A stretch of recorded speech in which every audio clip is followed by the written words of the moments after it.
জাগৃতি ধামে এসে এক অপার্থিব অনুভূতি হলো। মানে আগেও আমি এখানে এসেছি, যে যখন এটা শুরু হলো সেদিনও আমি উপস্থিত ছিলাম। আমি সো লাকি যে আমি আবারও আসার সুযোগ পেলাম। সেদিনই ওরা আমাকে আমন্ত্রণ জানিয়ে রেখেছিলেন যে যখন খুশি আমি আসতে পারি। তো যাই হোক, এবার পুজোতে একটা দিন বেছে নিয়েছিলাম, অষ্টমীর দিন, যে আমার বোনেদের নিয়ে আমি এখানে এসে একটা দিন কাটিয়ে যাব।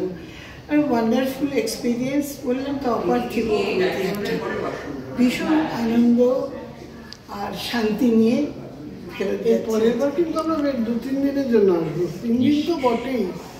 এত পিসফুল, এত হেভেনলি জায়গা আমার কল্পনা। আমি রিকোয়েস্ট করবো 2 মাসের জন্য। 2 মাস যদি ছুটি ভগবান ছুটি দেন, ভগবান তো এখানেই বললাম সেগুলো। না মানে আমাদের এত কাজ কর্ম, এত কিছু থাকে না, ওইভাবে করতে পারেন, এখানে স্টে করলে এখান থেকে কাজকর্মগুলো হ্যাঁ ওইটা করতে পারেন।